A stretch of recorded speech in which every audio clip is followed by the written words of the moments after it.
तुम्हारे शो में आने से पहले मैं डर रहा था थोड़ा सा क्यों? कि भाई तुमने वो केस 9 में जो सबा कमर को नहीं छोड़ा तो अपने गेस्ट के साथ तुम क्या करोगे? सर वो कैरेक्टर है, ये मैं हूँ। अच्छा सर, कैरेक्टर पे आप इतना सीरियस हो रहे हैं?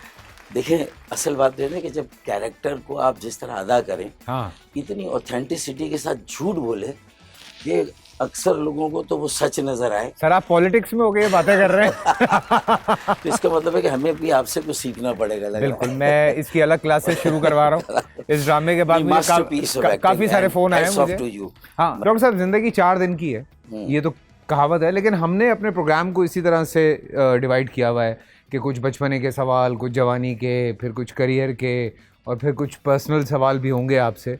तो कितनी तैयारी है आपकी? मैं समझता हूँ कि सवाल आपको पूछने, जवाब मुझे देने, तो देख बचपने से अगर शुरू करते हैं डॉक्टर साहब। मैं मेंटली प्रिपेयर्ड हूँ। अच्छा, नहीं, वैसे ऐसे कोई सवाल नहीं है। आप लोगों ने तो ऐसी ऐसी चीज़ें फेस की हुई होती हैं, ये तो हम कुछ भी सवाल कर लें वो कुछ भी नहीं होते। लेकिन डॉक्टर साहब, बचपने में याद है आपको कि आप शरीफ थे या वो वाले बच्चे थे जो एग्ज़ाम से पहले ही अपना पूरा आपने तैयारी रखी होती थी कि क्या क्या प्रॉब्लम्स हुई हैं ज़िंदगी में? ये तो देखें, इम्तिहान स्कूल लाइफ का तो फिर आदमी मैनेज कर लेता है। हाँ। असल तो जब प्रोफेशनल एजुकेशन में होता है, सिंध मेडिकल कॉलेज से ग्रेजुएशन की ना, तो वहाँ चूँकि दाखिला मिलते ही और दाखिले में बहुत ज़्यादा रुकावटें थी, कोटा सिस्टम था, तो फिर वो एपीएमएसओ उस वक्त नज़र आ गई कि भाई ये एक रिलीफ है, शेल्टर है, तो एपीएमएसओ के साथ काम किया जाए और एक डिस्क्रिमिनेशन है, इनजस्टिस है, उसको ख़त्म करने के लिए कोशिश की जाए।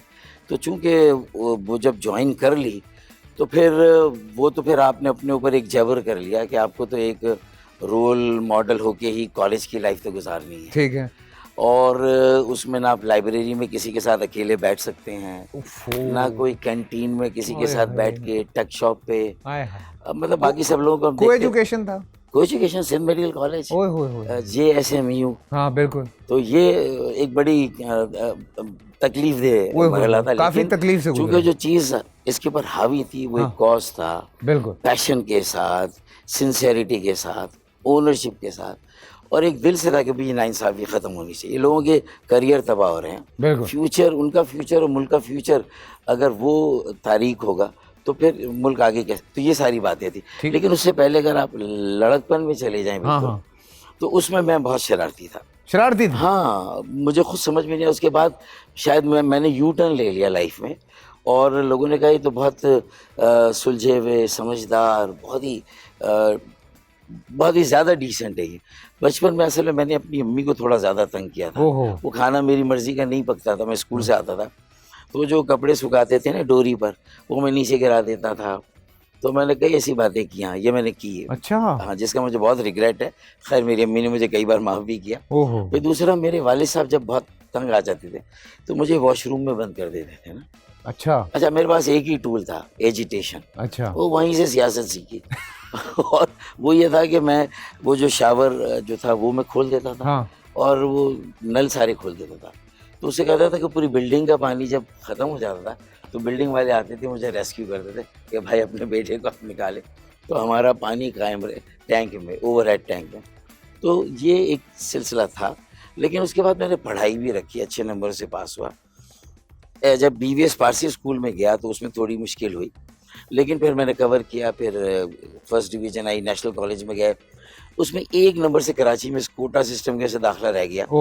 तो फिर मैंने रिपीट किए 10 पेपर, फिर 1 नंबर से कराची में रह गया, मैं लियाकत मेडिकल कॉलेज जामशर हो गया। फिर वहाँ से म्यूचुअल माइग्रेशन करा गया।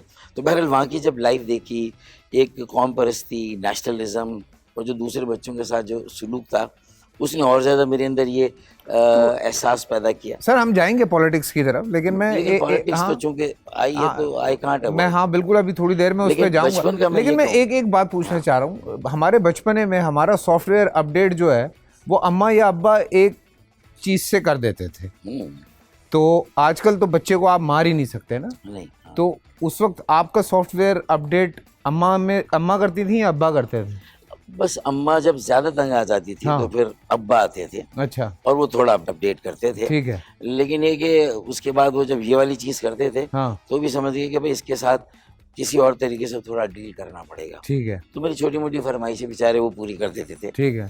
उनको पता है फिर ये पानी खोल देगा या कुछ कर देगा। लेकिन बहरहाल वो सारे दिन आपकी जो याददाश्त है, जो आपकी मेमोरीज होती है, उसका एक बड़ा कीमती असासा है। वो कहते हैं ना कि आज जब आप सोचें उस लड़कपन को, बिल्कुल, तो वो कहते हैं ना कि ये दौलत भी ले लो, ये शोहरत भी ले लो, भले छीन लो फैसल से जवानी उसकी, अरे ये ना करें यार, मगर मुझको लौटा दो वो बचपन का सावन, वो कागज की कश्ती, वो बारिश का पानी। तो खैर वो मजे, तो मतलब यही एक चीज है कि you can't go back to your childhood.